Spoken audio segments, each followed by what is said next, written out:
പുത്രൻ. നമ്മുടെ കാട്ടിലൊരു പുതിയ ജീവി വന്നിട്ടുണ്ട്. പുതിയ ജീവിയോ? എന്താ പേര്?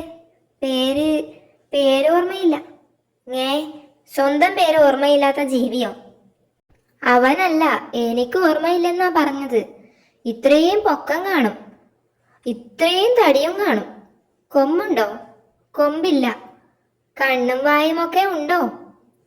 ഞാൻ പോട്ടെ, കുറച്ചു തിരക്കുണ്ട്. ദേ അവൻ പിന്നെയും വരുന്നു. ഇപ്പോഴാ ഓർത്തത്, അവന്റെ പിന്നിൽ ഒരു പുലിയുണ്ടായിരുന്നു. പുലിയോ? എന്നിട്ടവൻ ഓടുകയാണോ? ഓടുകയൊന്നുമല്ല, നടക്കുകയാ.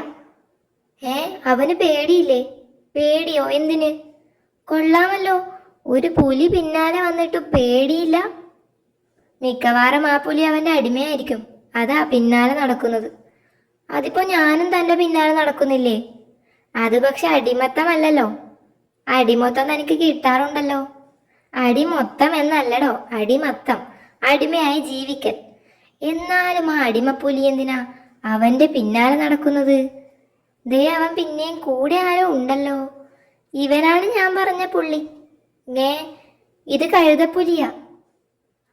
അത് തന്നെ പേര്, കഴുതപ്പുലി. ഞാൻ പറഞ്ഞില്ലേ, പേരിന്റെ പിന്നിൽ ഒരു പുലിയുണ്ട്. റിസൾട്ട് വന്നേ, റിസൾട്ട് വന്നേ.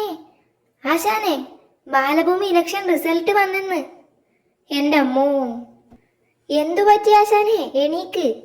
ഹുറേ, മീശ നിലം പറ്റിയേ. ഹിഹി, റിസൾട്ടിന് എനിക്കൊരു പേടിയുമില്ല. തോറ്റാലും മാജിക് കൊണ്ട് ഞാൻ ജയിക്കും. അത് മനസ്സിലിരിക്കത്തേ ഉള്ളൂ. ഞാൻ 8 നിലയിൽ ജയിക്കും, നോക്കിക്കോ. വെറും ദുർബലമായ പ്രതീക്ഷ. ജയിക്കുമെങ്കിൽ അതൊരാളേ ഉള്ളൂ, ഈ ഞാൻ. ഹിഹി. മല്ലു, ഇതേ റിസൾട്ട് വന്നെന്ന്. വന്നോ? എങ്കിൽ 2 പ്ലേറ്റ് എടു. തിന്നാനുള്ള സാധനമൊന്നുമല്ല റിസൾട്ട്, തെരഞ്ഞെടുപ്പ് ഫലം വന്നെന്ന്. അത്രേ ഉള്ളോ? ഞാൻ ചുമ്മാ തെറ്റിദ്ധരിച്ചു. റിസൾട്ട് അറിയാനൊന്നുമില്ല, ഞാൻ ജയിച്ചെന്ന് സ്വപ്നം കണ്ടതാ. അത് സ്വപ്നം. ശരിക്കുള്ള റിസൾട്ട് അറിയണേൽ വാ. ഡേയ് ചെക്ക, ആ റിസൾട്ട് ഒന്ന് കാണിച്ചിട്ട് പോടേ. നില്ല്, ടെൻഷൻ അടുപ്പിക്കാതെ ഒന്ന് പറയ്.